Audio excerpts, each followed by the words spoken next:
So this is going to be the in-depth review, my opinion, what I like, what I don't like about the 1/10 scale Traxxas Rustler 4x4 VXL edition. None of that brushed garbage. We want the best of the best here on this channel for RC cars. So based on the last couple videos, y'all really liked my RC review videos and all that crap. So here's another one for you. And without me continuing to yap away, let's get into the video, shall we? So, starting off on the side here, we have the wheels. As you can see, they use the regular wheel hacks, no screws, garbage, like the Traxxas Teton does, that uses a screw. But this is the regular hex because it's a 1/10 scale, not a 1/18 scale. Full size, well, if you consider this full-size RC car. These are the standard tires that come on it. I just replaced them with the black because I kind of like them better. These tires kind of suck, I'm not going to lie. Even on 2S, these tires do have a tendency of blowing off the rim. They're supposed to have glue. They do. The glue kind of sucks. The glue does not really hold these tires on. Why is this so bright? There you go. The tires are not really held onto the rim very well. Traction is okay. It's nothing to write home about. That's really about it for the wheels. It could be better. They work. What are you going to do? So, moving on to the back, we got the wheelie bar, which is a must-have on 3-cell, because this thing is kind of a monster on 3-cell. Wheelie monster. So, nothing really exciting there. You got all plastic rear suspension right there. You got your dry shafts. You got your adjustable camber, both sides, as you can see. Got your arms there, dry shafts. These dry shafts kind of suck. They break relatively easily. I've broken like 3 or 4 of them in the last year. What kills these is if you land on power after a jump. You land on full power, it slams down onto the ground, you snap a dry shaft. That's just my experience. Is what it is. Here you have standard Traxxas shocks, which again they work. They feel pretty nice, but they're stock plastic shocks. The only thing that's not plastic is the shaft. You can kind of see in there, but other than that, plastic body, plastic cap, plastic springs. So they do kind of bend easily. The shafts, they do bend. They do leak oil. They're not very durable, but they do feel nice. I'll give them that. You have adjustable preloads here, which, you know, kind of adjust the spring tension here, so it's a little bit softer or not. Adjust the ride height a little bit, not really. What you do for ride height is you adjust the shocks here, the shock placement on the shock tower, front and rear. I have the front and rear. I don't know what that was about. That's pretty much it for the back here. Moving on to the centerpiece here, the electronics section. So we have the regular Traxxas TRX connector here. Got your battery tray. I can easily fit a 5,000 milliamp hour battery in here. 3-cell Traxxas battery. I will not go much bigger than this because you might run into size issues, especially with this foam here. You might have to cut that out, like I already did. Well, trimmed it. Got your wires going into your speed controller. You got your motor wires. Got your VXL 3S motor in there and speed controller. As you can see, chilling in there. It's got the heat sink and fan on there. These fans are aftermarket because the stock Traxxas fans are expensive as fuck. Excuse my language, but they are expensive as fuck. These fans I found on eBay for $25 for like 4 of them. They're the same exact fan as the Traxxas fans, except they don't have the V sticker for Valenian. Only difference. Same exact fan, same exact motor. You know, fans got motors. Same exact thing. Because if you flip the fans over, they have the same exact sticker on them. They're the same exact fan, except you're paying for the Traxxas fan because it's got the little fancy sticker on it. Don't fall for that. Get aftermarket fans. So, anyways, Let's move on to here. You got your VXL 3S speed controller in there. Also got a fan on there. Got your waterproof box with the receiver, waterproof speed controller, forgot to mention, waterproof servo down in there. Plastic gear, standard Traxxas servo. It gets the job done. It's not fast, it's not powerful, it works. Can't really complain, I guess, because it works. Funny story, well, not really funny, but story time with these motor wires. You may have noticed electrical tape. That's because when the body goes on it, it rubs on these wires, and it's rubbing away this jacket here. So I had to kind of protect it with a little bit of something, because of the motor heatsink placement, it pushes these wires farther, and then it doesn't fit too well underneath the body.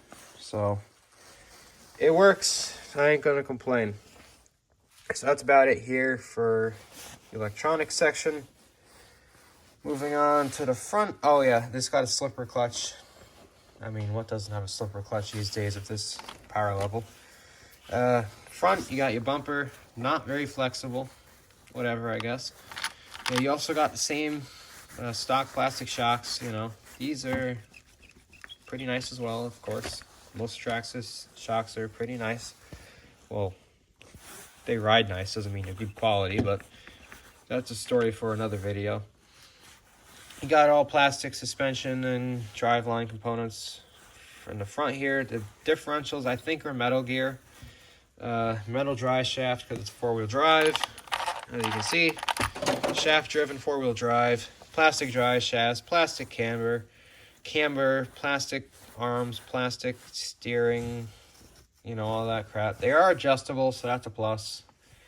Nothing to write home about. Underside is just your standard Traxxas kind of chassis, so nothing really exciting. So let's move this out of the way real quick. Let's get on to the body. Now the body, let's get a nice little look at that really quick. As you can see, it's kind of dirty, and you may have noticed it's actually got chewed up. I honestly do not know how that got chewed up, but it did. Build quality is standard Traxxas, nothing exciting, nothing horrible. But one thing I do really like about Traxxas bodies is they look pretty dang cool with their paint jobs they do. Yeah, about the build quality. That's a hole. That's a crack. That's a big crack. I didn't even realize how big that is. Yeah. That's an issue. Anyways, oh wow, that's a lot bigger than I thought it was. Then you got, even more crackage there. Oh, look at those wear marks. Yeah, Traxxas bodies, they look nice, but the quality, durability, I should say, it's a bit on the low side, if you ask me. I actually put some electrical tape there and there. Well, yeah, right there, to try and stop the rubbing, but there's just not enough electrical tape in the world that'll save you in that situation. Transmitter.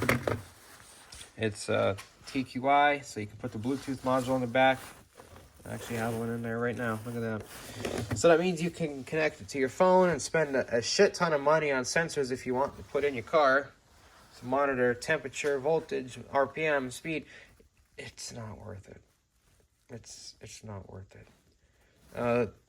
You can adjust the module is worth it though, because if you get the sensors, you can play with them and all that, but you can also adjust parameters, trim, all that crap in the Traxxas Link app, which is cool. Transmitter, you got your steering, you got your throttle, you got your trim, you got your multifunction, which in this case for this car, since it is a TQI-enabled car, it does have TSM, which is stability management. So this knob here, this functions as the stability management sensitivity. Got two buttons up here. I have no idea what they do, but they're there. You got your on and off switch, and obviously your basic throttle, reverse, brake, steering. You can drive it with one hand, as you can see. It is doable. It can be a little bit difficult though with no thumb thingy here, but it is doable.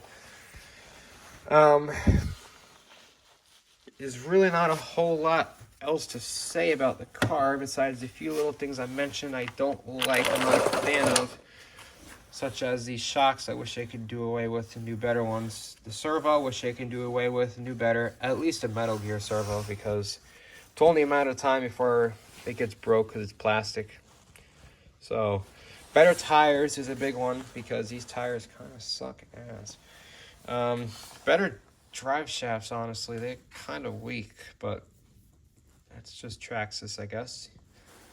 You could pay $100 for 2 of them. They're upgraded ones if you want. Anyways, let's talk price, and is it worth the price? So, I think last time I looked, it was, I'm gonna want to say maybe $300 something, $330, I want to say. That's without a battery and without a charger. Anyways, it's somewhere about that range. Is it worth it? It kind of depends. If you think it's worth it to you. To me, it is worth it. But for some, it may not be, because of the things I mentioned. I would say it's probably worth more towards the 300 to 280 mark, not 330. But it is still a really fun car to play with and drive and just kind of hoot around with, if you would. It does really good in the grass. As long as the grass is not too tall, it does really good in the grass. Just keep an eye on those motor temps, because if they get too hot, you can fry the motor pretty quickly. Easy way to tell, put a finger or two on a heat sink or a motor, depending on if you have a heat sink or not. If you cannot keep your fingers there for like 2 seconds or so, it's probably time to let it cool off. So, and if you do have an infrared gun, a good way to check, just point it at the motor, and if it's above 160, 170, it's time to let it cool off. Because 170 is getting a little bit toasty for these motors, and you run them that high for too long or too often, it's only a matter of time before you fry them and burn them up. And these motors are not cheap, nor the speed controller. They are both expensive to replace if you have to. So definitely keep that in mind. Overall, I like this car. I give it an 8 out of 10. Is it worth it? The price? Depends on who you ask. To me, kinda. So, if you're looking for a pretty fast car to hoon around with in the yard, take it off some jumps maybe, some small jumps, not too big, because you'll bottom out the chassis pretty easily. And dry shaft's kind of a weak point. It's having some fun with in the backyard. Definitely recommend this. I wouldn't say it is necessarily good for people who are just getting into the hobby, because it is kind of stupid fast. Although, if you run it on a 2-cell LiPo in the patented Traxxas training mode, no, I'm not sponsored by Traxxas. I just telling the truth of what it is. The patented Traxxas training mode that limits it to 50% power. It can be a decent starter car, because 2-cell is not that fast. In combination with training mode, it'll probably be okay. But being this expensive, I wouldn't recommend it as a first car.